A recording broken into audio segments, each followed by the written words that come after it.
This week in sports, with only 2 weeks of the regular season left in the NFL, teams around the league sought to win out not only to be part of the playoffs, but also to have the best possible seed. This is especially important in the crowded AFC. It should come as no surprise to anyone that winning is exactly what the Kansas City Chiefs did. In a close game versus the Atlanta Falcons, Pat Mahomes only threw for 278 yards and a score, but the Chiefs did what they needed to do, besting the Falcons 17-14 and securing the number 1 seed in the AFC. Lamar Jackson and the Ravens have come to life, beating the New York Giants 27-13. They have improved to 10-5 and are currently owners of the 6th seed in the AFC. The Steelers, behind an impressive outing by Big Ben and some questionable officiating, topped the Colts 28-24, clinching the AFC North Division title and are currently the number 3 seed in the AFC. For the Colts, the loss knocked them out of the playoffs. The Miami Dolphins took over the 5th seed with a victory against the Raiders, who are officially outsiders looking in on the 2020 playoffs. Speaking of losers, the Titans and Browns both lost. The Titans got routed 40-14 by top 2020 MVP candidate Aaron Rodgers and the Packers in a snowy matchup in Green Bay. However, the Titans held on to the 4th seed in the AFC. The Browns, on the other hand, got embarrassed in New Jersey.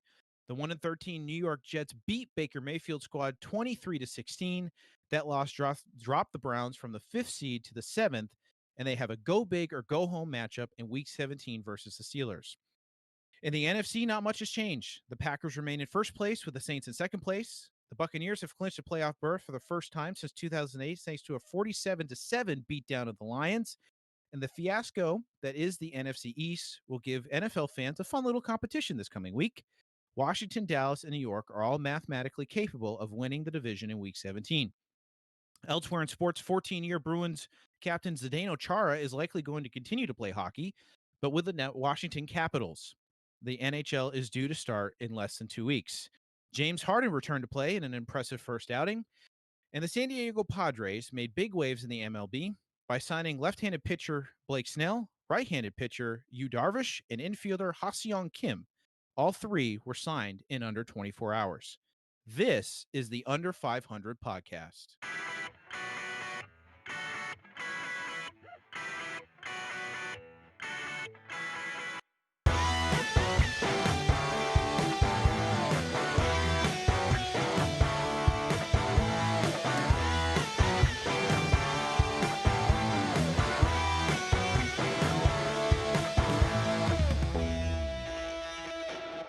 All right, everybody, welcome back into the Under.500 podcast. My name is Tyler. I am joined by my 2 hosts. Eric, how you doing, man? How was your Christmas? It was a great Christmas. How was yours, Tyler? It was. Oh yeah, I forgot it was Christmas. I'll get into that in a second. Aaron, how was your Christmas? It was good. We just hung out, small gathering with some family, ate some food. Isaac got completely spoiled with gifts from my mother. Nice. Like, goodness, I was like, you can't, like, this kid's gonna grow up with like a silver spoon in his mouth now. I'm not gonna have it. No, he needs to know squalor. He needs to build some character, and that's like, so we're giving all of his toys away. No, some of them we're giving away, but it was good. It was fun. That's cool. Yeah, that's awesome. So as some of our listeners probably know, I currently live in Kansas, but I'm from Boston, where Aaron still lives. Eric, you moved away, but so I got to go home for Christmas this year, and it was a really good time. I had a great time. I got to see Aaron for the first time in a couple of years, quite some time. Yeah. Yeah, it was awesome seeing all my friends and stuff. But I kind of wanted to tell the story of our journey back. So my wife and I had leaving Boston on this past Tuesday. We had a flight out of Logan at 6 in the morning. So, we had to get up at 3:30 because my parents live an hour away from the airport. Get up at 3:30 and get to the airport, and we had a pretty smooth, good flight to Chicago. And, as everybody knows, you have to turn your phone on airplane mode when you're on the airplane. So You're supposed to. You're supposed to. But either way, you're not. What happens if you don't? Will that cause like a crash? No, not. I don't know. I've done it a million times. I feel like I'm anymore. going to kill everyone when I don't do it. They want you to think that, but not anymore. Okay. So, Yeah, so it's in airplane mode. I'm having I don't like flying as it is, but it was an okay flight because it was early in the morning. And we land in Chicago at about 8 in the morning. And I turn my phone off of airplane mode. And I have a text from Southwest saying, your flight has been canceled. Oof. And moved to a flight 8 hours later. And I said, I wonder why that is. And I looked it up, and storms all day in Kansas City, all day. And I looked at my wife, and I was like, what are we going to do? Because I'm not sitting in this airport for 8 to 12 hours or however long, because it was supposed to keep snowing and raining until, the wee hours of the morning. And so our first thought, and I don't know why it was our first thought, but our first thought was, hey, let's just rent a car and drive. Oh my goodness. And to be clear, just so our listeners know, you're not a fan of flying, right? Like if I you had to don't pick, like flying. Okay. I really, really don't like flying, and it was because of one flight that ruined it for me. But anyways, so our first, thought is let's just rent a car and drive. It really isn't that bad of a drive. It was 8 hours.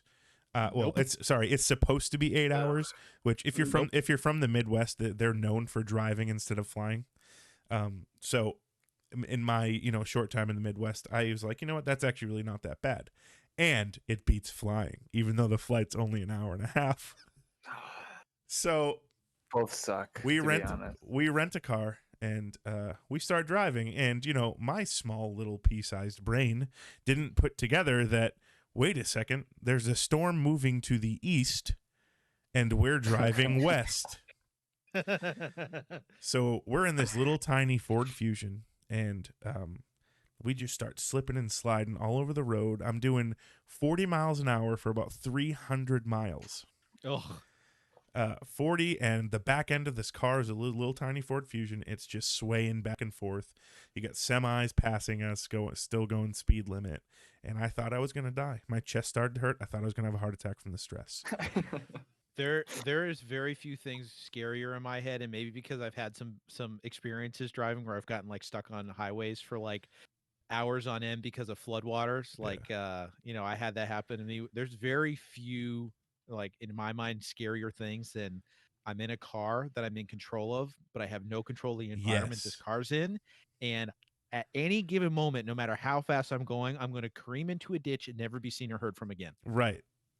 And yes, so those are basically my thoughts for this entire basically 10-hour drive that was supposed to be 8, but add on hours for driving 40 miles an hour. So anyways, we make it to Kansas City, and it's just raining and raining, and this is the kicker of the whole thing. 8-hour flight, 8-hour drive, it's not too bad. I live 4 hours away from the airport.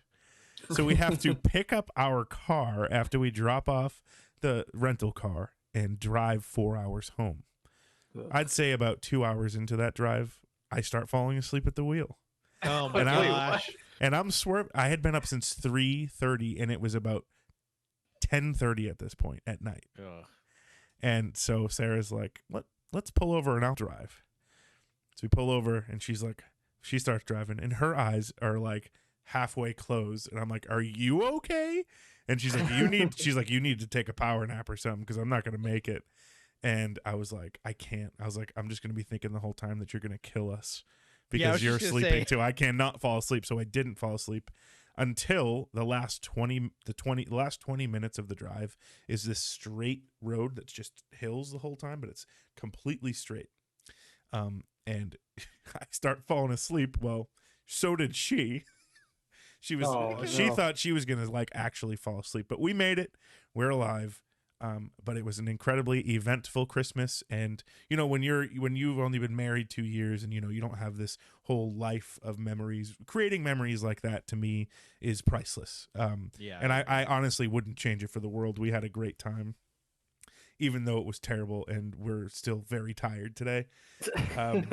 Did you go to work today, or did you? I did. I went to work. Good for you. I went to work. I know that would have been an easy bang out for me. Yeah, No, I'm gonna sleep in. my boss had to burn a I'm sick. vacation day, so Okay, I couldn't fair do that to him. But he did go in last night and check in all the freight for me, which is shout out if you ever listen to this. Thank you.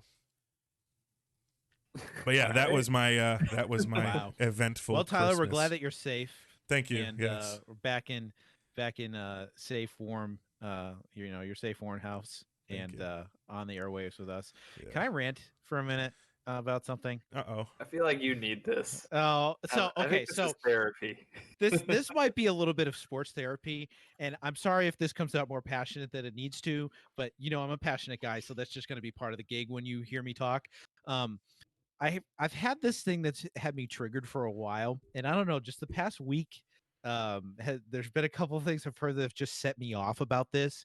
So let me just go ahead and say this: the dumbest narrative in sports, the dumbest, most like narrow-minded narrative in sports is He's this. turning red for those who Oh are my not watching gosh, the video. is if your team that you root for has had past success, especially recently, you as a sports fan of that team cannot complain about them in real time, be apprehensive about them in the future, nor want them to build up and be contenders in the future because your team was successful in the past. So you should just go back and watch those highlights and be thankful that your team was actually successful.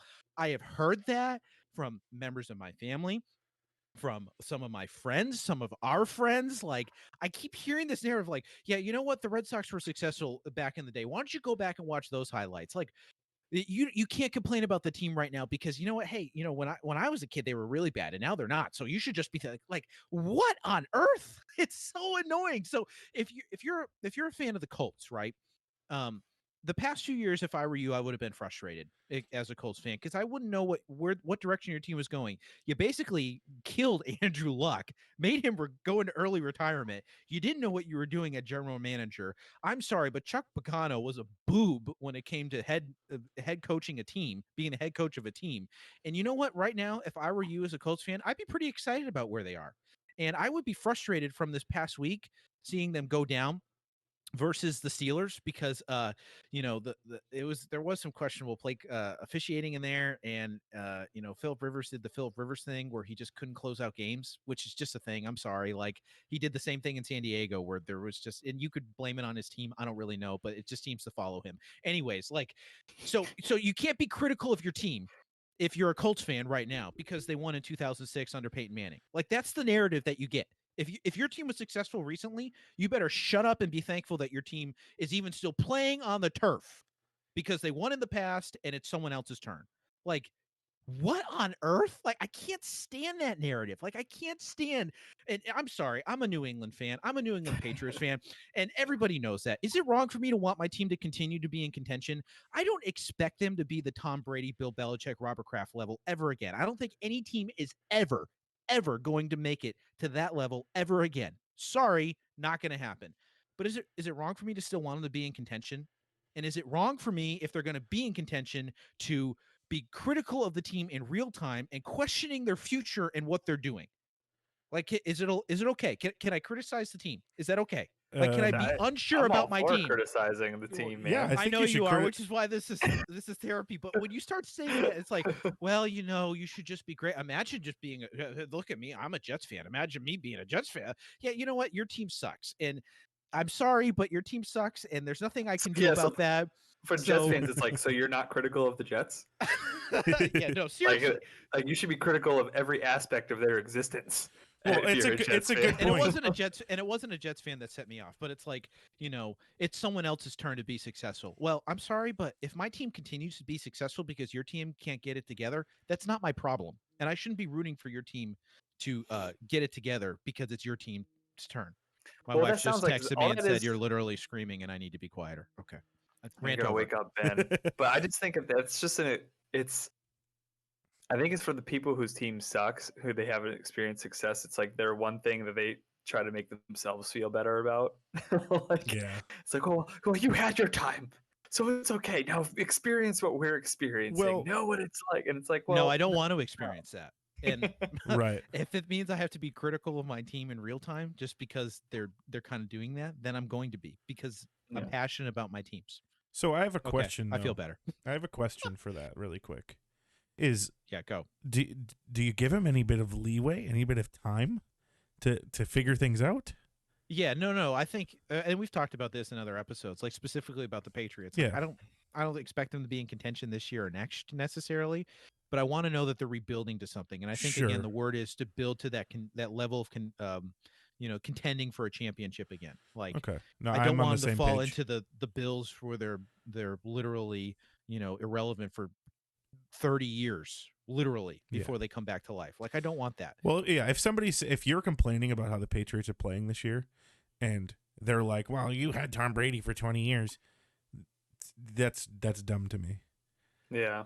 It's I two-dimensional think that's sports really thinking. stupid. It's Yeah. like, "Oh, you've been spoiled for the past 20 years. You can't be mad at your team this year." Well, yes, I can. Because you signed on a guy that you thought was going to be good and he ended up being awful. Like Oh, Trash. awful. I just I'm thought of sorry. another point that irritates me about that. I think he was the worst quarterback in the league this year. Yeah, he was. Yeah, he has the lowest QBR. He has the worst touchdown to interception ratio But he's a in the good team NFL. leader. Hey, one more point on my rant. You know what super irritates me too is when the players themselves do it. After the Red Sox won the World Series, Brock Holt got up on the mic the following year and was like, "Yeah, you shouldn't be critical of us. We're the same team we were last year." No, you're not But you because suck now. you suck now and you didn't then. So they just weren't cheating that year. That was what it was. yeah, that's a bad look. I mean, Yeah, that's yeah, my thing. Let him cheat. Anyways, let's Just hit kidding. into some of this NFL stuff. Yeah. Some big news was announced before we get into the playoff scenarios. Is it looks like from all the reports and what everyone's been saying is that this is probably going to happen. We're probably going to be moving to a 17-game schedule next year. Apparently, part of their collective bargaining agreements is that this is one of the changes that they're going to be implementing. So I'm interested to hear what you guys are thinking of this, of a 17 game schedule. Do you think this is good for the league? Do you think this is bad for the league, and why? What do you guys think? Go ahead, Eric. so I do think that too much of a good thing can be a bad thing.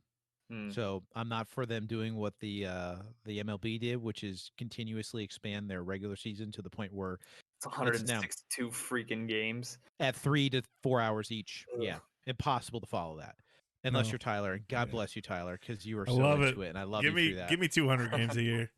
But wow. But no. I think 17 games isn't too much of a good thing. I think it's actually. I mean, cause doesn't the math work out where like do they lose a preseason game? Is that what I remember hearing about this? Do they end up? That's Is it only three preseason that's the games and thought. then If this yeah? goes through, this preseason So will be start shortened. earlier.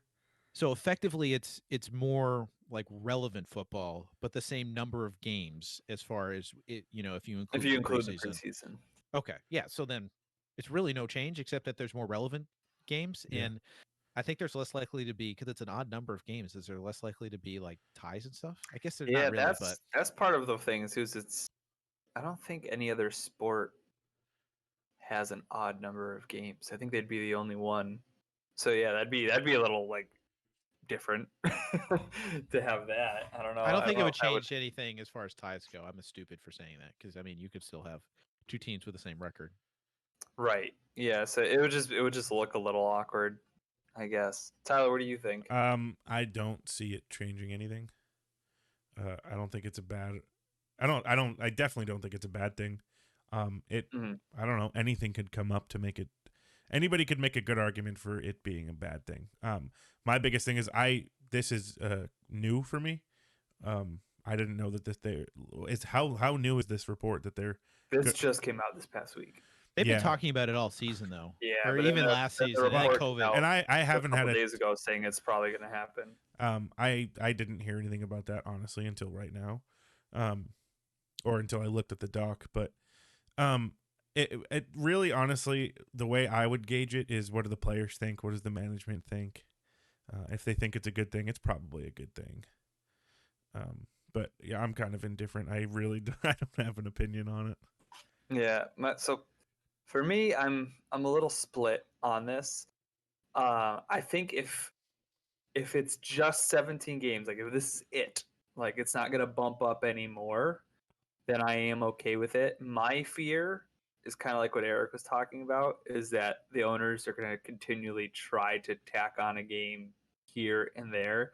Because one of the reasons I love the NFL is because it has the fewest games of any sport. Every game is so important. and every game is so crucial. Where in like baseball, you could lose 30 something games and still have a great season. Whereas like in the NFL, it's like you Yeah. lose a game that could Right. change everything for Well, you yeah, for every playoff game's seeding. important. Yeah. Right. And so I just don't want it to set a trend where, oh, okay, we're just going to every couple of years add another game, and then we're Yeah, going I to add agree. another game. And because Right. then it's like, okay, like honestly, right now we have football Sunday, Monday, and Thursday. And then now we have Saturday games too, which I one of love the reasons I Saturday love games. football too is initially most of the games used to be on just Sunday. So you had one day where it's like you're waiting, like I can't wait to just sit down, watch football all day, and then a game Monday night. Now we're getting it Thursday, then Saturday. And so there's almost like this oversaturation, which like Eric said, I think too much of a good thing can start to become Sure. a bad thing. Yeah. So that's just my one concern is, and I get why the NFL is doing it. It's money, right? Mhm. That's what it's all coming down to. And Yeah. the article I read, I guess they're anticipating a dip in revenue, obviously because of COVID, and stadiums and stuff aren't open. So they're going to have this one game added to try to help compensate for that. So I think that's money is kind of going behind this too. But as long as they keep it at 17 and don't decide to go more with it, I'm okay. I'm just worried that this is going to set a precedent that Yeah, they're I going to agree. keep trying to Yeah. add them. Yeah. I think though, I think it's not necessarily the number of game. It's a Saturday games too. By the way, have been around a long time. That Snow Bowl that I love was played on They're a usually Saturday only near night. the end of the year, Yeah, yeah. I think. I definitely have historically not liked the Thursday night product in general. I think it's a lot of the players kind of. I almost feel like they just write off the Thursday night game as almost like those back to backs in hockey and Right, the NBA, where that second game, if it's a back to back and then there's traveling involved, they just kind of write that one off and whoever right, wins, but we don't really care. Except that in football, it matters a lot more. So I hate that they have a product that the players aren't really necessarily all the time engaged on. Although I do feel like in recent years it's gotten a little bit better. Um, but anyways, a product that the players don't necessarily care about, or just can't mentally get into, but it matters so much to their right, season. So there's like that Yeah. conflict. So a longer season. I would love them to do a longer season to get rid of Thursday night. Like I would be totally for it. Or finding some way to do like a buy. You had to, you did your buy and then you did Thursday night so that there was more of a right. break. So that, players would be more engaged and be a better product. Because like historically, Thursday night games go to the home team because the team traveling just wants to get in there, get 60 minutes over with, and get the heck out of town. Right. No, I agree. I'm with you. So, moving on from that, I mean, obviously playoffs are coming up, guys. We Yeah. have one more. We have one more week in this season to finalize all the seedings, finalize all the positions before we get into this, into these playoffs. And just looking at the playoff picture right now, especially in the AFC North, I know Eric, I think you were kind of chomping at the bit a little bit with this. Yeah, Just the playoff picture that's going on in the yeah. AFC North is pretty nuts. Yeah, I think I think that playoffs are actually pretty cool this year. Like there's a lot of actually good teams. It's not just especially in the Yeah. AFC because traditionally it's been like Peyton Manning, Big Ben, Tom Brady. Those three, and then there's, three other teams that are just tomato cans that are just kind of Right. bumps in the road along the way. Although obviously the Ravens have given the Patriots fits and pass, and when they get hot in the playoffs they can get hot. Yeah. But the AFC North is just kind of the AFC North and the NFC East. Really, the two of them are fiascos. But we'll skip the Oh, the goodness, NFC the East for NFC now. East. But it's a joke. But we'll get to that in a second. But the AFC East, like, I mean, Pittsburgh's locked it up, but AFC Cleveland and North. Baltimore. I'm sorry, AFC North. Pittsburgh's locked it up, but Cleveland and Baltimore. Um, you know, anything's still possible there, and Right. Cleveland Yeah. has to go up against Pittsburgh this week. Yeah, that's a big, like you said, I think the intro, that's a big win or go home game Yeah. for the Browns. So this Yeah. year, right? So this year, the one seed is the only one that gets a bye. Yes. So that's that the Chiefs. so that 2 and 3 seed don't need to battle it out in week 17 because 2 seed doesn't mean anything. Well, you could still get though a 2 seed would still have a home playoff game. Yeah. Well, That's essentially what you're. That's okay. essentially what you're playing Do you for. think that this is just my thinking. Ben Roethlisberger had an okay, a pretty okay game, versus the Colts. Do you think it would be in their best interest to let him sit a week? Let I him don't know rest if up. it's He's old and fat, and I think he should just maybe give him a rest into the playoffs because they've locked up the division. yeah, The Bills aren't losing. and they're not gonna. The Steelers aren't gonna drop out of the. They lose They're not gonna nothing drop out of the basically. 3 seed. Yeah, they don't have anything. So they Be- could rest So him. I don't rest think they them, and will. I think that gives them I think that kind of gives the Browns a little bit of a chance, because I did find out Mason Rudolph is still on the Steelers, so he could get a chance That's under center. hilarious. But anyways, so I don't know. The Browns. What are the three teams? It's the Browns and Baltimore. Yeah, and They're if the kind of Browns gonna fight it out. and if the Browns lose, I mean, the Colts are up against the Jacksonville Jaguars, who aren't trying to lose or win anything. So the Colts are going to win. So the Browns have to win to keep that 7th seed because if they lose, I think they're out. Like Well, that's Yeah, how it's going to work. yeah. I well, think also while the looking, Ravens play the Bengals Yeah, that should too, be and easy. that's well, an what's crazy easy with the win. Colts is if the Titans lose and the Colts win, the Colts win their division, which is pretty crazy. Who's So in they the have a division? chance to. Titans face The the Texans Titans. though. Yeah, so I mean that's the thing is the Titans would have to lose, but if they did Oh lose yeah, and the wow. Colts win, then the Colts would take the division, which is The other pretty nuts. the other wild card is Miami because they face the Bills and they're in the 5th seed. So I don't think Miami's going to win that game. No I possible mean, they way. could. So they could Yeah, drop out and then, conceivably if Miami loses and drops out and the Browns lose, I don't know who would win that head to head. Like this is what I mean. Like it's very it is tight nuts. and that NFC or that AFC, I keep screwing it up. The AFC North has 3 teams in the playoffs currently and I Mhm. don't think one of them is going to be in it next week. Sure. Yeah, something's gonna happen. Definitely, I could see I could see Cleveland just punting it away. Like, part of me thinks like it's like Ben's like I'm gonna play that last game just so I can send them home. Like he's like we're in the playoffs, but I just don't want the Browns to get Yeah.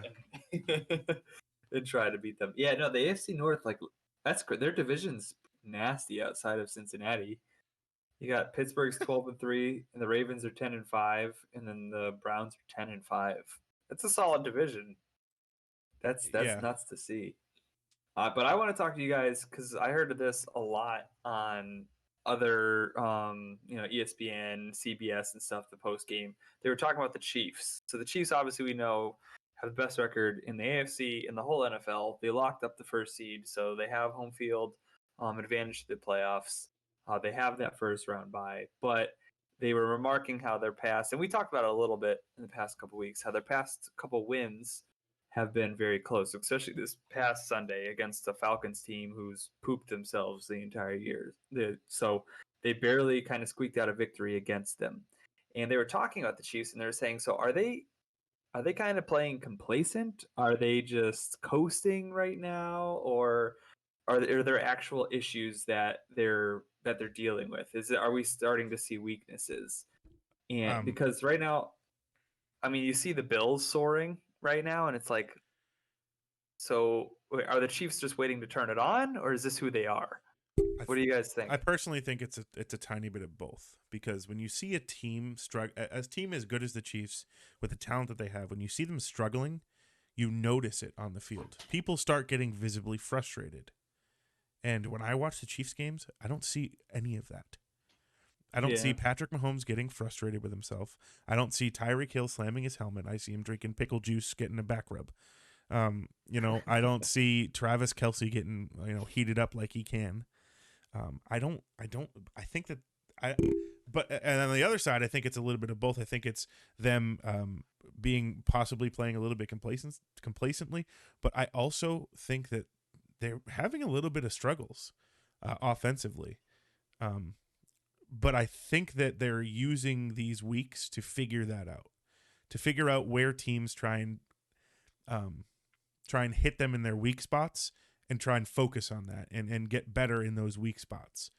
Which is perfect, because if you know for a fact, and they've probably known for a fact that they were going to win their division and they were going to have the number 1 seed. It's been this was their second week knowing they were going to be number 1. No, they clinched it this week. But anyways, these past few weeks, they could. I think they might be just trying to clean up the holes, get strong in their weak spots, testing new things, trying new stuff, trying to know when the defense is understanding their plays and then working around that. So I think it's a little bit of both, but it's terrifying if you're a Chiefs fan, because your past 3 games have been way too close. So that's my thoughts on it. So my thoughts start off with this, just so we're clear. We're talking about a team that's won the last 3 weeks and is the number 1 seed and is likely the team that is going to win the Super Bowl. Just so we're clear. Right. I mean, we have and has the officially number 2 MVP candidate. Yes, and probably the best offensive minded coach in the league and the second best head coach in the league historically.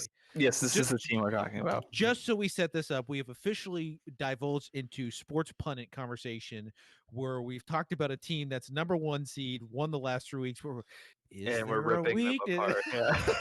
but on the other side, I do think that historically it's been documented that Andy Reid is a player or a head coach that's kind of like a player's head coach. So if his team, I think if they've taken their foot off the gas, it's a coaching thing. But if he's allowing his team to take the foot off the gas as long as they continue to win, because he's feeding that ego of like, we don't have to play hard against these scrubs. We're going to beat them and then we're going to get into the playoffs and get serious. Then, fine, whatever. If that's what works for him and that's going to win him another championship, go for it.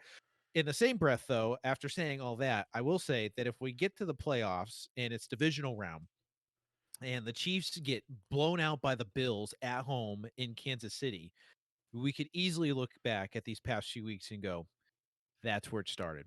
Those teams, they were just barely winning, but they were still winning, and there was kind of this uncertainty. This is where it started. This is where we start to see the cracks in the shield, in the wall. So, but I think realistically, again, they've won the past 3 weeks. They're finding different ways to win in kind of a weird year, and they're still Super Bowl favorites.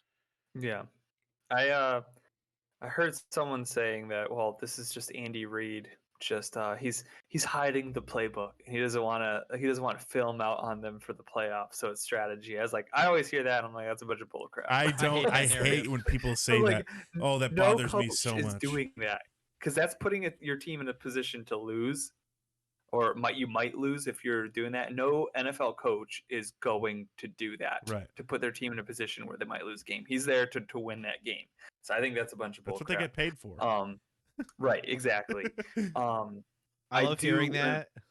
I love hearing that. I love hearing that, and then the team starts losing, and then they pull out the trick plays, and it's like, yeah, they're losing to like a 1-13 team, and they're pulling out their trick plays. They're not hiding anything. They're trying to win. Yeah, right. Exactly. So I do like that the Chiefs have been able to win close games, because that shows some fortitude.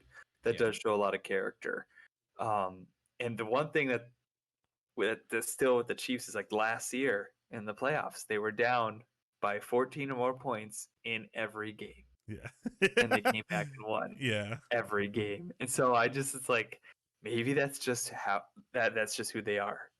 Is they're that team who I think they know we have the best talent on the field at all times. And it's just like LeBron and the Lakers when they get to the playoffs. They're like, okay, guys, I think we're gonna play now this quarter. Okay, we're gonna turn on, and then 3 touchdowns, and it's like, okay, yeah, that should get us through the game, right? All right, yeah, we'll just lay back. Like, they're that kind of a team. Yeah. And so I think like that's why they don't seem to freak out on the field when it's a close game, because I think they know like, no, we can score when we want. Right. Now I will say, if we really try, if a team can use that against them, a smart head coach, and get them to turn it on, and then still, carry the lead or beat them out going into the fourth quarter or whatever, that would be something very easily from a mental standpoint, if they're not mentally tough, for them to crack. True. Like, yeah, and get in their head. The team that can do that, the team who I think they can't slack on is the Bills. Dude, Yeah. The Bills are. I mean, they're completely 100% legitimate. Like they're an incredible team, I'm and full that's on a team you don't let them get a lead on you. like You gotta. full on Bills Mafia in this upcoming playoffs. Dude, Oh, like I they're think I have an freaking good. actual crush on Josh Allen. You got a Josh Allen in your pants right now. Whoa, this is Hey. whoa. This is a family podcast. No, but like the Edit Chiefs, that out. if the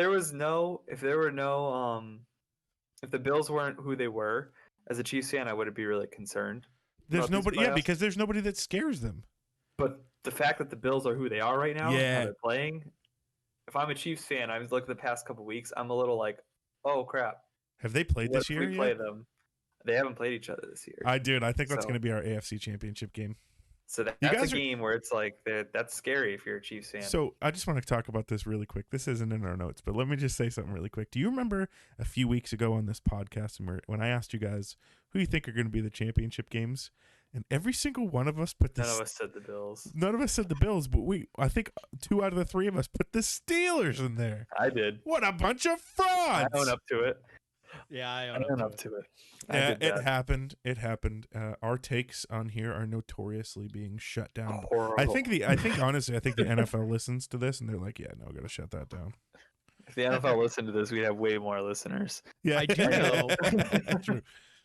I do know from listening to some sports radio that the whole fire Danny narrative that we had not too We had long that ago. first. This is a good We take. had We that had it first. We have a timestamp. And you know, there's some narrative about like Danny being concerned about his job, or like that there were people talking about getting him fired. And I'm thinking, we talked about that. Like, we had it first. That was us. We've actually had a couple takes on here where I heard them later on, and I'm just like, dude, we're just ahead of the freaking game. I Yeah. love this. Yeah, so Listen, you tell gotta your get friends about us. to listen. tell your friends, Seriously. tell your friends about us because we have but it's also like, you know, Because we're it's like really good. it's like putting all your money on one putting all your chips on one number in roulette. You know, we could give you a take that's just awful. Or we Yeah. could give you a take that, you know, they're going to start talking about later on. So, And validates us. It makes us feel good about ourselves. yeah, exactly. So, anyways, the NFC playoff picture is a lot less crazy outside of the NFC East, which we'll get into. But guys, our boy TB down in Tampa gets them into the playoffs, which is a sting to the Patriot fans because our team misses the playoffs. He gets his team to the playoffs, and right now they're rolling. They're on a 3-game win streak, and all of a figured it sudden the out. offense has been clicking. The offense has been phenomenal. I mean, this past game, Brady didn't even play the second half, and he still had 348 yards I and 4 know. touchdowns. Oh, he's such a stud. Can I give you my I theory mean, it about was the the Lions, Buccaneers? but still, that's fantastic. What is it? My theory on the Buccaneers is that Bruce Arians no longer coaches that team. Tom Brady does. How many weeks in a row now does Gronk have a Bruce, sit touchdown down. catch? Like He 3 or played. 4. Yeah, he he had, played like 6 or 7 3, weeks. I think he had 2 He- last week. He played like 6 or 7 weeks with 1 catch and like 14 yards, and now he's got a bunch of weeks in a row with a touchdown catch. And it's like, oh, wait a second, whose decision was that? Probably not Bruce Arians because Gronk's only here to block. Sit down, you ugly guy. So my question to you is like, do you guys think like we've seen this before in the NFL where the team all of a sudden gets hot at the right time. The Giants Yeah. 2 times. No, stop. So are the Bucks, are they getting hot at the right time, and are they actually legit now? Do you think they have it figured out going into this postseason run? Yeah, if Tom Brady can start being more accurate with his long passes, they're unbeatable. He has the past couple weeks. Yeah, Past 2 that's what I weeks, mean. If he keeps heating it His up, long like, balls looked good. if he keeps heating it up, oh baby. But I mean, the firepower they have on that team with their wide receivers is, it's hot. It's hot to look at. Do you know this is if he throws one more touchdown pass next week, it will be the, I believe, 3rd most touchdown passes he's thrown in a season in his career, and the Wow. most since 2011, My goodness. I think. Yeah. So he's having a year. Right now, I have more of a man crush on him than Josh Allen. It's Yeah, Brady. so- It's Brady o'clock, baby. Oh, It's yeah. November, December. I'll tell you know, what. If Everyone it's was starting, including us, were hitting the panic button in September, and he had a little bit slower start. He's a little bit older, and there was no preseason. But man, December, January, November football, like all He's November, showing up. December, January, that's Brady time, and our boys there.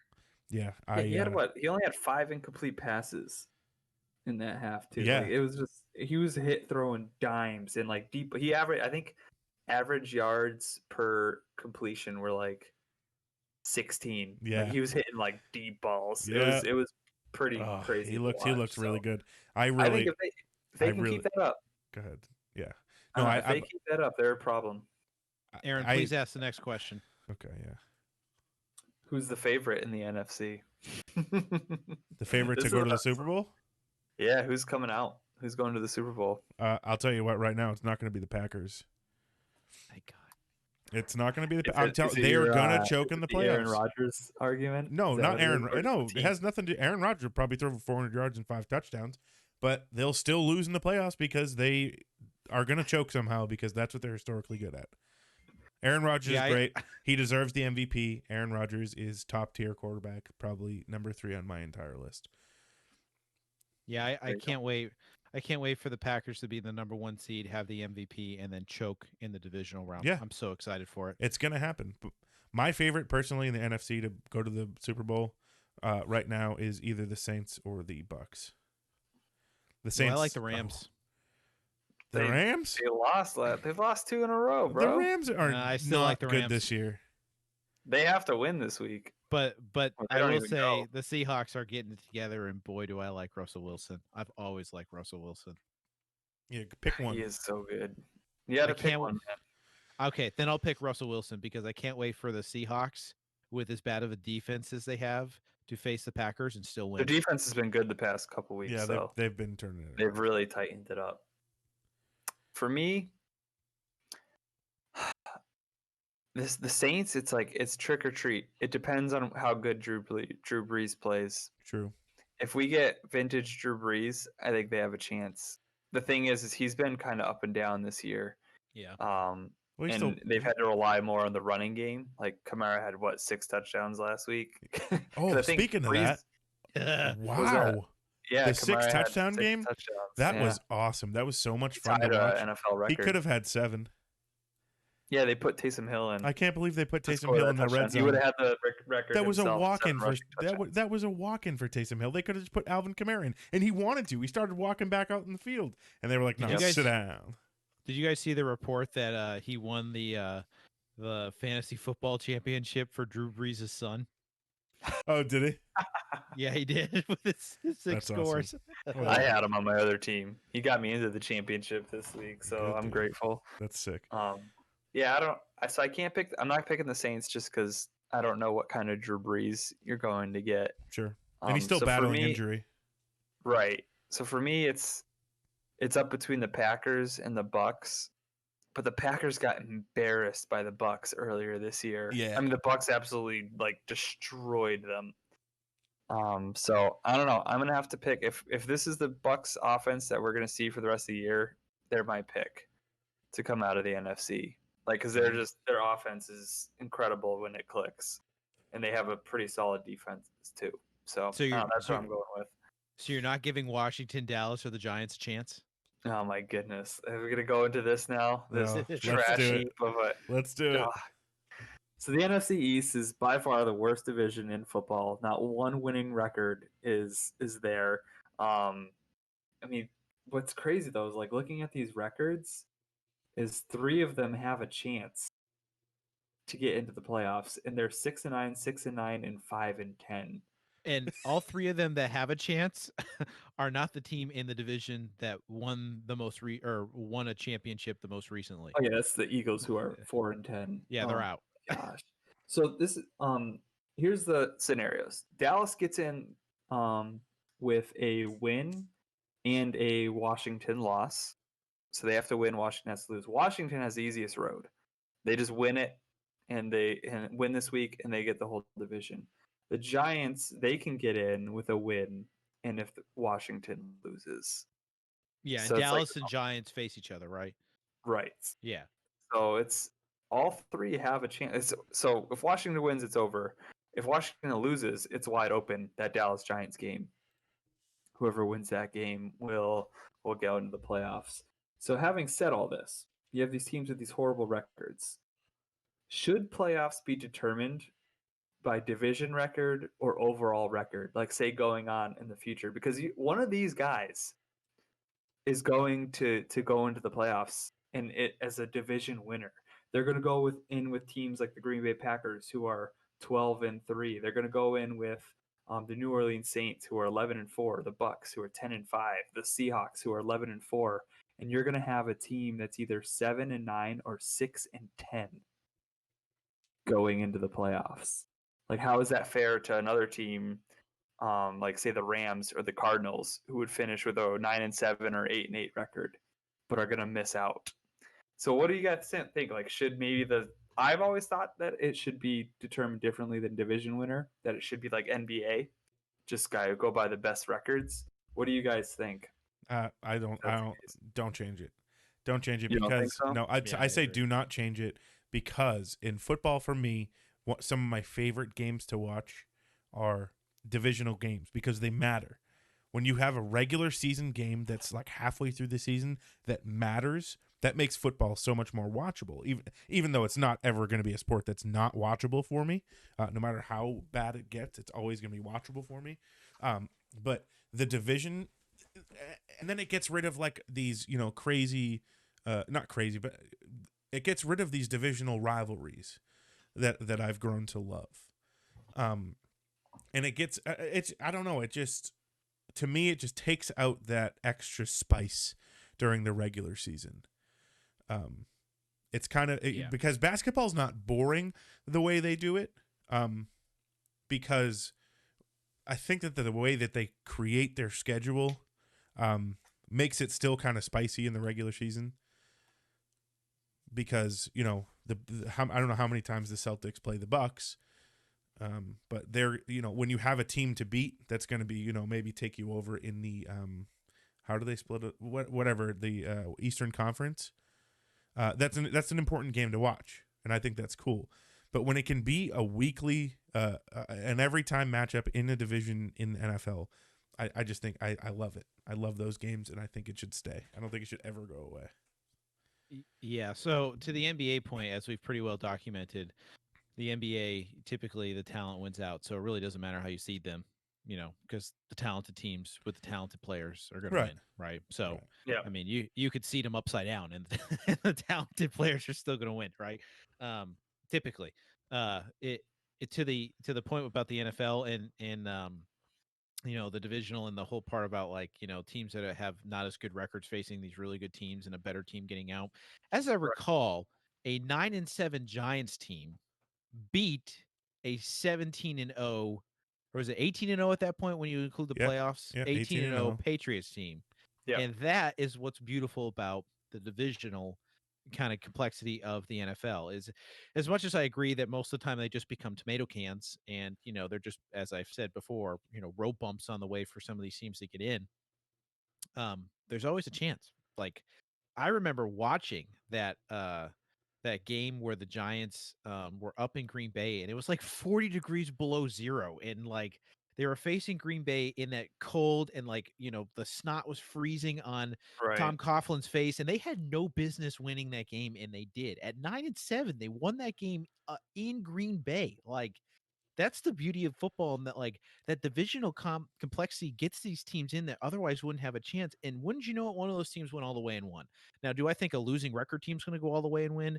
No. And if a losing record team does, is that going to make this conversation more a forefront for the NFL to review? Like, you know, this team that's 9-7 got all the way to the championship. Is that okay? That sort of thing. Like, did that I don't know how else to word it, but I do like the divisional stuff. I do like the complexity of it. I do like those, as Tyler said, those games at the end of the year that matter, and how the NFL has kind of focused on that. Like, especially with the Giants, like a divisional winner is going to come out of that, and those games are going to matter, and that's going to get not only like the fans engaged, but it's also going to get ratings for the NFL, and that's good for business. Yeah. Well, the reason I bring this up is the year that we missed the playoffs, the Patriots. It was in the 2008-2009 season. We finished with a record of 11-5. which is a great record. That's Right? good. That's a record that's you're going into the playoffs. But we didn't. And instead, a team that was 8-8 in the NFC West division, because they won their division, made it into the playoffs above us. So you had a team that finished 11-5, missed the playoffs, but a team that was 8-8, because they were in a trash division, go on to make the playoffs. Right, and I see that Do we point, think but that's right? that's only happened and didn't that happen because and there was like to the third tiebreaker and it's only happened like one other time in sports. Like Yeah, the because there was rarity of that. there was another 11-5 team. It was we get with the Ravens. They were 11-5 Oh yeah. as well, and so we lost out to them because then the one right above us is 12-4. There was just like a lot of good records that year, but that 8-8 team made it in. And then there's been times where the 7-9 Seahawks have made it to the playoffs. The 7-9, 7-8-1 Panthers have made it to the playoffs, I remember that. and the Seahawks actually knocked out the like a 12-4 Saints in the first game, which is like you have a 7-9 team just going in there and throwing a wrench in. But is So that an indictment on the league or is that an indictment on the 12-4 team that lost to the 7-9 team? Like, are I you don't really think that good? I don't think that 7-9 team should even be in there. If there are teams with better records, in my opinion, those teams go to the playoffs. If I don't know, if you have one or two teams that have a better record than you, I don't I could care s- if you I won could the see the division or NFL not. You going can that win. way, but I hope they don't because I like the complexity of the divisional stuff. I So think it's more fun. Well, you just could still have the division and stuff like that, but just what would matter to get into um the playoffs would just be determined on best record. Yeah, but And that now would I'm not saying effectively blow up kill the divisions. competition within the division though. Like it's really just against the conference more than the division. Right. Yeah, so that would. I will say I just looked this up. This year for the NFC East is kind of an anomaly. It's never been this bad. Oh, yeah, this is by I far don't the worst. I don't know any other divisions that have been this much of a dumpster fire, but it seems to me that most years this division has the worst teams. Or But sorry, like, do you some of think the any of worst these records. deserve to take a playoff spot from like a team that's better? Like that sucks. I mean, That's- I don't. I don't know. It sucks, but I don't think it's enough to change it. It's not. It doesn't happen often enough. It's I not. mean, If this was every year, if the Eagles, Cowboys, Giants, and Washington football team went, the records that they have this year and last year, if it keeps going like that, then maybe we start it. But this is 1 year. yeah. I mean, And this year further- and last year. I mean, just take a look at 2018. It was 10-6, 9-7, 7-9, and 5-11. Mm. So that's not anywhere near as bad. The second place team was 9-7. So Yeah, and furthermore, like, the whole thing with the Patriots. What was that? That Right. was 08 that happened. Like the whole third tiebreaker thing, and that if that happened, if that was happening every year, and not just to the Patriots. I'm not just trying to be a honk, but like every year in the league where you had some weird, like they had to go to the third or fourth Yeah, tiebreakers, yeah. stupid crap like that. Then yeah, it might be time to go back and look at it. Like, and that would be a good problem to have if you have a bunch of good teams and you have to kind of reassess how it goes. But if that's so rare that it's not happening often, I don't see why you would go, if that old phrase, if it ain't broke, don't fix it. And I don't really feel like Yeah. it's broke. Yeah. All right. Well, I still say blow it up, but that's fine. No, that's okay. I just want to go on this one last rant, real quick, before we get to the NBA. But I want to start my campaign for hashtag Free Watson, Nice. guys. The Texans Get it are trending. They're 4-11. They're an absolute dumpster fire. But do you know that Deshaun Watson is the second highest quarterback? Like he has the second highest rating in the league. Like behind, he's above Patrick Mahomes for quarterback rating this year. He has career highs in yards, completion percentages, touchdowns, rating. I mean, he's thrown for over 4,400 yards, 30 touchdowns, 70% completion percentage, and his quarterback rating is 112. Which, fun fact, his career rating so far is a 104.3 through Wow. 4 seasons, What? which is actually a higher career rating than Aaron Rodgers, which is actually nuts to think about. And he has over 400 rushing yards, a couple rushing touchdowns as well. He is balling out, by far the best year of his career, and his team is 4-11 because Bill freaking O'Brien ran that team into the ground, and he has no one. Like, he gets brutalized on offense. He gets hit so much. David Johnson, who they had an exchange for giving DeAndre Hopkins away, which that was a massive mistake. Let's give one of the best can't receivers believe in they the did league that. to the Cardinals, and we'll get a broken running back. David Johnson's been an absolute bust, so they have no run game, and he's still putting up these numbers. I say, bro, you get this guy out of there. He is too talented. He is way too much of a superstar to be on this dumpster fire. The NFL could get so much better ratings if he was on another team that was actually competitive. Or the Texans need to do something. I mean, this is probably more realistic because Watson just signed a ridiculous contract. They need to get this guy a legit head coach, and they need to get him a supporting cast ASAP because you have an absolute stud and you need to utilize him while he's playing this well. Otherwise, you got to get this NFL step in and get this dude out of here and onto a team that can actually compete. Yeah. That is I my rant. I know you guys can. I know chime in that with your I know that piece. it's more realistic for them to surround him with better people. But Mhm. if I was him, and like the fan side of me doesn't even want that to happen, get him out. Like, He's get him so good. so far away from that team and that management and that organization, and put him somewhere where he is going to perform well and boost ratings. Because that It's a waste of talent on that team they're right now. wasting him. They are completely wasting him. So as Go ahead. so as someone that lived outside of Houston for a few years, I can say that that it's kind of a weird area that I lived in because there's a lot of Saints fan, and then just because I lived in Texas, there was a bunch of Cowboys fans. But but Boo. the Houston fans were legit, and they do legitimately love their quarterback, and I do think that there would be an abject uprising and riots in the streets after a year after they got rid of DeAndre Hopkins. They also let their star quarterback go. Mhm. Like, though, they would be there'd be no fans. Like, they would literally protest. Like, I'm telling you, these That's fans true. are engaged. They want their team to be good, and I also think that their owner made the right decision by firing Boob O'Brien over there Dude, and he's getting him out of horrible. there. He ran the team into the ground. And what is it? Who's the Boob acting? O'Brien. That was funny. I forget who the interim Is is. Carmel? Is it Carmel? I think it's Yeah, Carmel. they said it from the get go. They're like, he's just interim. We're not going with him. He's a good defensive mind, but Yeah, I don't think he's a head coach. But I mean, you get a decent head coach in there, and you start rebuilding the team with a GM, and I mean, you got some I do players to think play around. Houston is an attractive like place for a good head coach to go because it's like, hey, I'm going to be getting a stud quarterback, like one of the Did you best ones in the league. do you Like see that's a the place where people would maybe want to yeah? go. Did you see the JJ Watt rant where? And that's something I Yeah, really appreciate. it was I nice. Yeah, actually refreshing. like JJ Watt, and after It's great. Hurricane Harvey hit there, he spent a lot of money because Houston was hit really really Oh, hard. He poured a lot of he's his put own so money much in. money to the community, a Yeah, ton. and I appreciate the fact that he got up to the mic and he said, "We're just fundamentally not good enough, and our fans deserve better." Like, that's a team. If you're a head coach, you would want to go get, and Yep. as a position, and I think that the ownership there is decent enough to, keep Watson and build some talent around him, and maybe not next year, but maybe in the next couple of years, they're back in the playoffs and making runs.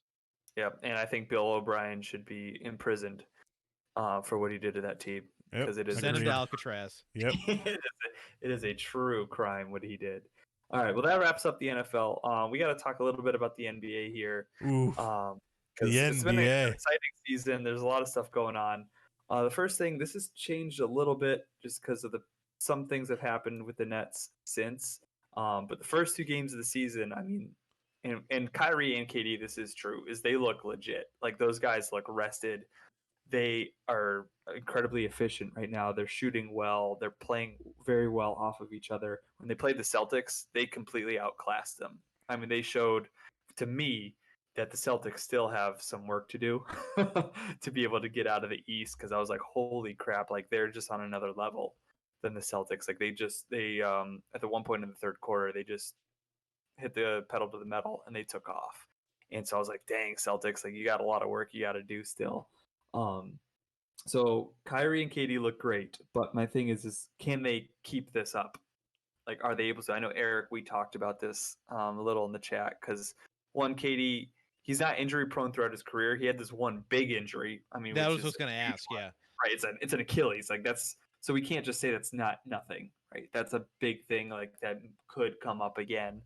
So it's like, is he gonna be able to stay healthy on that? And then Kyrie is a little more of a wild card because he's had a quote unquote injury history, but sometimes what it turns out to be is he just doesn't want to play and he throws a fit and he decides like, oh, I'm just gonna sit the rest of the season out because it's a lost cause, like what he did last year. Yeah.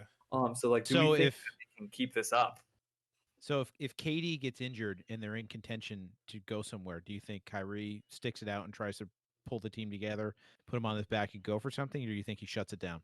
If KD goes out and they're in contention still to make a run in the playoffs, Kyrie will still play, but they won't go anywhere in the playoffs. Fair enough. He will not be able to carry it on himself. He needs KD because right now Kyrie's playing amazing, and I truly believe it's because KD is so good that it frees Kyrie up to play his game. He's like, oh, I don't have to be the guy because KD can. Yeah. KD can take over, so it frees Kyrie up, and he's playing like he's having fun because he's like, I can do whatever I want. He's scoring left and right. But if you take KD out, all of a sudden the focus is on Kyrie. And now he's like, oh, now I have to be the guy. Then that's when he starts getting in his own head. And I don't think he'll be able to carry that team. Because the other thing with the Nets is when you look at the scoring, him and KD, they're in like the 20s and 30s every game. No one else is in double digits. That's the one big problem with the Nets is they do not have supporting help. And especially with Dinwiddie going down with an ACL injury, that's big. So LeVert has to step up because that's my big question with him is do they have a supporting cast who can get them through? Now, we've all talked about on this podcast how in the NBA, you need star players, MVPs. They have that. KD's an MVP. Kyrie's a star player. But now, do they need, though, a couple more guys in that supporting cast? Is that going to be enough just on their two names? Right. That's the question right now. And I think right now, while they're healthy and while the season's fresh and they have fresh legs, it'll work. But I'm very interested to see how this carries out. If they can make it work, I think they're the best team in the East. I just don't know if their supporting cast will come back to bite them in the butt. I don't know. That's my opinion. I don't know if you guys have an opinion. Well, on it's them. just personally, from what the Nets have shown, yeah, I think they're the team to beat at the moment. But again, I'm kind of always a skeptic at the beginning of seasons, and I think this plays into the baseball side of me. Is like April to June really doesn't matter. It really doesn't. As long as you win your divisional games in baseball, if you keep a winning record and win your divisional games, you're fine. Yeah, I was just say it doesn't like completely not matter. You can't lose every game, but right? You can kind of like, as long as you're kind of hanging in there, you can be all right. Right. It's always the second half. So I don't know if it's too early to say. But from what I've seen, I watched their opener. I thought it was great. I think they're playing smart basketball. Neither of them are like they're one isn't hogging the ball from the other. I think they're working. I think they're playing well off each other. They're working really well. Like they're playing to each other's strengths, which I think is incredibly scary from those two. And a healthy Kevin Durant is a terrifying person in the NBA. He's so oh my good. goodness! Watching him play, it's fun to see him play again. But it makes to me, this is something I noticed. If you look at the way the guy's built, his legs literally look like a stick. He's a twig, and I think that might make him more injury prone. But I'm surprised he hasn't been though. Like besides this one injury, he really never had any injury issues, which is nuts. You'd think like his leg would snap all the time. Right, exactly. So if they keep it up, I think they're the team to beat the Lakers. And do you think Kyrie will Kyrie everything like he did in the Celtics, where he'll just go crazy and nuts? That's always the wild card with him. It is a wild card. Yeah. I guess that's a wait. That's a we'll wait and see because he did that in Boston. It's a coin. He started out all great and hunky dory, and then he pulled a Kyrie and just decided to go nuts. And it was like, oh, who is this guy? So the Nets right now, the fans are just like crossing their fingers, like, don't go crazy. Yeah, we're talking about flat Earth. Please. He thinks he's the smartest person in the room, and it's obvious that he's not. Well, Charles Barkley said that. He's like, dude, you play basketball. Shut up. I know, and I love that. Yeah. Oh, that was so funny when I saw that. And then on the flip side, in the other conference in the West, you have poor Steph. You have his Oh. Warriors. This guy comes back. Clay gets hurt. His buddy, his second in The command. Splash Bro. Yeah, he's gone. And I'll be honest, like the Warriors look like absolute trash, especially defensively. They have Oh no my defense goodness. whatsoever. They're so. And I saw Curry's face in these games, and it's just He's uncomfortable. like he looks so defeated. He's playing well.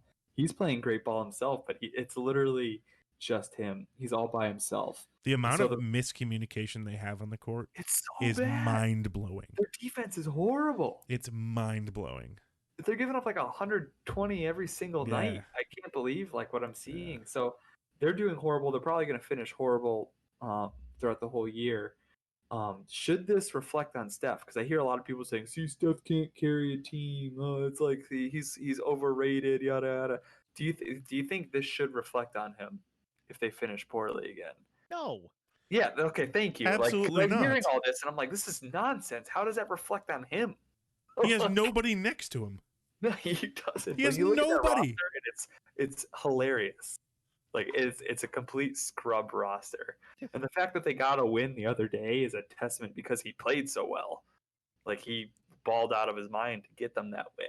I think the only person on the team right now who he could even have a little bit of chemistry with, who is, I don't even think he's a starter, is Draymond Green, and he's day to day every single game. Yeah, and he's not an offensive force. He's more of like a utility guy. Yeah.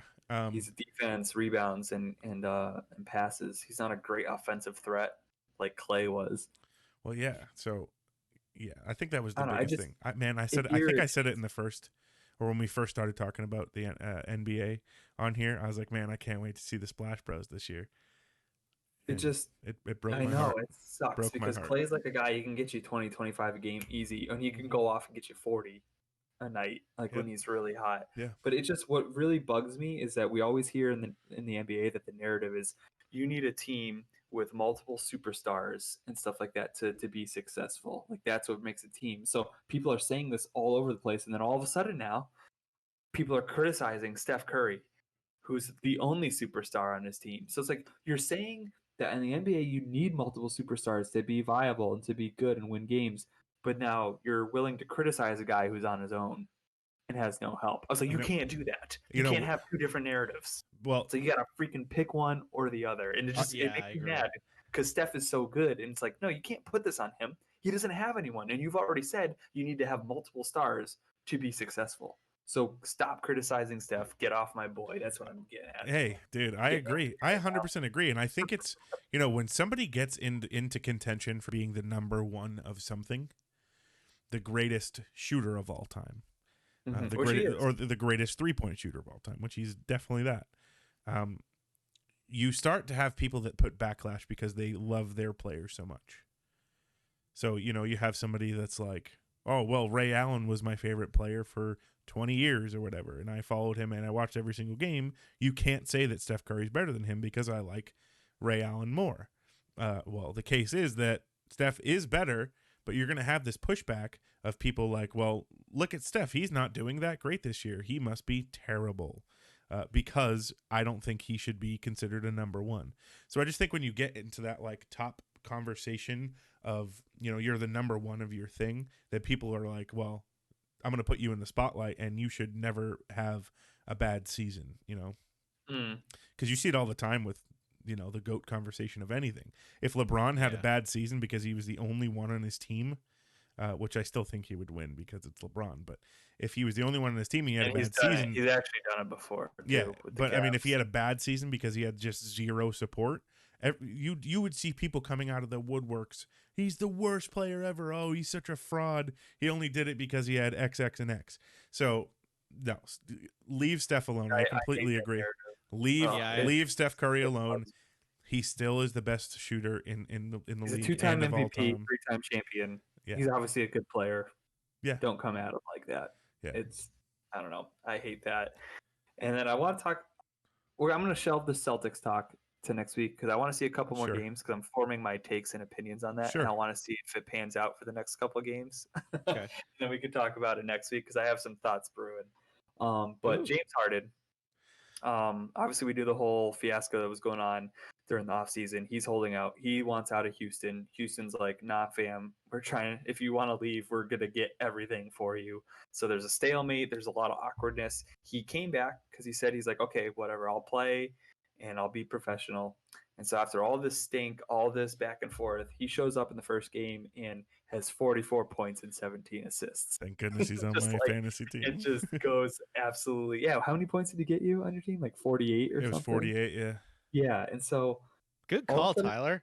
like when you see like the GM, you're like, oh yeah, well we're gonna show Harden, whatever. We're gonna go back and forth. Like we don't need this guy. And then all of a sudden he puts up these numbers.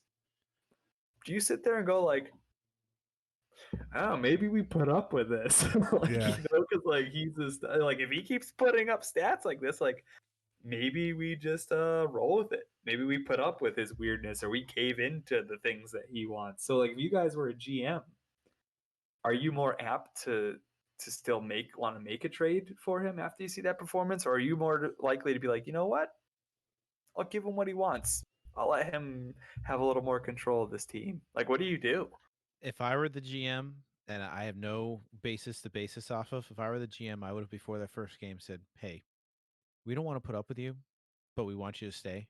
But we understand that if we can't come to terms on that, we're going to try and get the best for you. So if I were you, I would go out there and I would get your stock up and I would show everybody that you're worth it. And then we're going to get some team eventually that's desperate and they're going to overpay for you and or maybe not necessarily overpay but pay to the value that you're currently showing. You know what I'm Mhm. saying?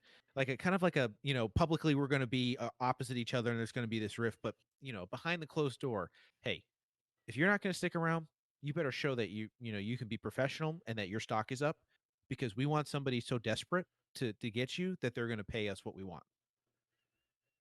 Yeah, and then in that time too, it's like to That's appease that, him, you're like, you know what, you can do what you want, just perform. yeah. Like Yeah. we care about you going out there performing. We'll let you do what you want on the side, whatever. We'll keep you happy. But you perform, that helps us, but it's also going to help you find a team that's going to pay you that money and get you out of here. That's Yeah. a Yep. very good. Look at you, Eric. That is a good take. Be a GM. Yeah, you should be a GM. I'd get that one right and then my team would lose every game anyways. So what do I know? True. Then we'd start a hashtag fire Eric. But so my whole thoughts with James Harden at the beginning of the year, when so we're doing fantasy basketball, and I drafted him with the thought of, there's a chance he might be sitting out for a while, and not playing because he so badly didn't want to play on Right. his team. But I took that chance anyways, just in case he ended up on a good team or if he just played anyways. I did not expect him to come out in that first game and drop 44 and 17 assists. That's I mean, nuts. my goodness. That is good. He's still overweight and out Wow. of shape too, and he did Yeah. that. Yeah, exactly. So, if I was the GM of the Rockets, I'll tell you what, I would do every single thing I could possibly do to not let him go to another team this year. Because, or I would try, or sorry, not in a malicious way. I would do everything in my power to make him want to stay. Mm. That's what I would do. So that's the thing, is because it's come out this year that, especially when Westbrook left, he spoke to interviewers and he's like it's James' team. He does whatever he wants. They cater to his every need. Yeah, Like he what does more? whatever. And so it's like, and now the Rockets kind of started to stop that, and then James started getting pissed. But now it's like, oh well, he's this good though. So like, and this is general question, even not just with the Rockets, but because this happens in the NBA a lot more than in the NFL, and I don't know about baseball. Maybe it happens in baseball a little more, but where these players, like organizations, will cater to a guy, like 1-star player or the 2-star players, to give them what they want. Which most people would be like, well, that's not right. But it's like, but he's really good. So it's like kind of like, what do you do? Like, what is the right call to do that? It's Right. a tricky business in the NBA because it is Yeah. more personality based than team based, like the NFL. Right. Yeah, I don't know. If I were that GM, sounds like he offered him some ridiculous $100 million contract and Yeah, said it was, it was this at is his 50 team now, million. and he still said I want out. Like what? Honestly, at that point, I'd say I've told you it's your team. I've given you as much money as I could possibly give you to stick around. You still don't want to stick around? Okay, well, you better get out there and perform because All out so you can leave. yeah, exactly. Ball out so that we can get you out of here for something that's going to benefit us as well. Yeah. Yeah, that is kind of like your last ditch effort. It's just it's so interesting in the NBA how like you have a star player and everything circulates around them and they hold so much weight It behind those happens. decisions. It happens in the other teams, in the other sports. Like I know that by the end there, Brett Favre, I think I just heard this not too long ago, was in like, the team would ride on the bus, but he had to be in like a limousine behind the bus. No, Like you don't hear about those things as much because it's such like a team Wait. focused sport. Really? Yeah. Yeah. More Oh, reasons yeah. why I do not like that guy. I said that just for you, it is Tyler. not good. And I Most know that picks in NFL history. Here, let me- completely Terrible overrated. quarterback. Not a great quarterback at let me all. trigger Tyler some more. You know that our If boy you David do Price. not talk about him. We do not talk. We don't. It's like Voldemort. Don't say his name on this freaking podcast. Yo, he needed his own special laundry detergent for his uniforms to be washed in because he allegedly had some like allergic reaction or he didn't. I don't know if it was an allergic reaction. I'll give it to him because I get that. Yeah. I've experienced that myself. But like if it's that, then fine. But like it was also like a smell thing, if I remember correctly, too. Like, I don't know. There's just those things that happen in the other sports.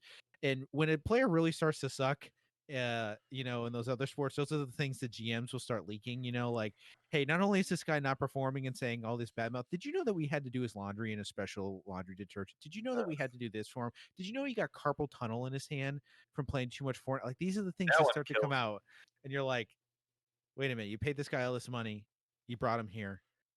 I just flipped this on to David Price because I just can't help myself. And you did all these things for him, and he still wants out. Like, there are those things that happen in the other leagues, but in the NBA, I feel like it's kind of more in your face. Like it's more of the thing. Like you get the star player, you give him what he wants, you surround him with the talent that he wants to play with, and LeBron because every year. it's about chemistry, right? Like it's more about the chemistry of the team It as far is. as it relates to the star player and who he can surround himself with to go get you that. So if you're the Houston Rockets and you have the star player and he says, I don't care who you bring, I'm not gonna have chemistry with him because I want out. Again, I can't say it enough. Then all right, get out there and put your stock up there because we're gonna get something for you in return here. Right. I Yeah. agree. Unless you're David Price and you're just always bad. We have to every episode try to work in the David Price. Don't do that to name me. drop just to see his My blood blood pressure rise. boils when I hear his name.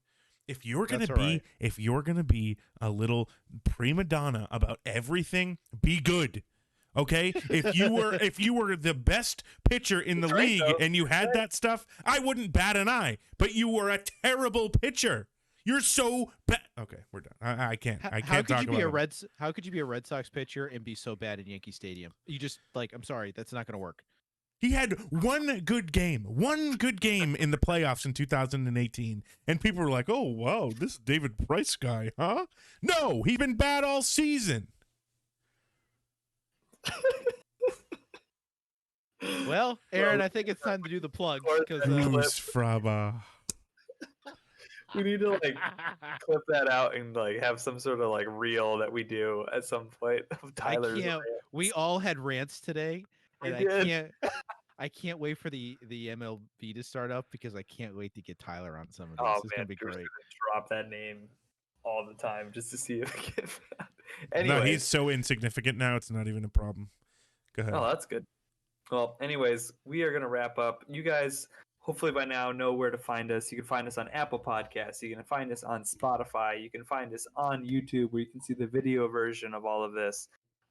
Please look up our Instagram. If you look us up at Under.500 podcast. What we do is we will post weekly updates, weekly news that you can interact with. Same with our Facebook page. Look us up at Under.500. and send us messages of stuff you want us to talk about, ideas that pop in your head, reviews even if you want to. And then we also have our email, under500podcast at gmail.com, to send us hopefully very nice things, because we need that, guys. We're very fragile. We need to know that we're and send us any topics that you would like to hear or things discussed. Someone was So supposed to email me something this week about, or us something this week about the Green Bay Packers, and he never did. So he knows who he is, and he listens every week. He needs to email us. yeah, come on, man, you're slacking. And like, guys, yeah, so please send us emails, so it's not just us three filling it up again to Yeah. fill our ego. No, I'm just kidding. We've never done that. But yeah, no, another great episode, guys. Always a pleasure. Yeah, it was good. Always fun. All you listeners, you keep it real, and we'll see you again next week. Happy New Year. See you guys.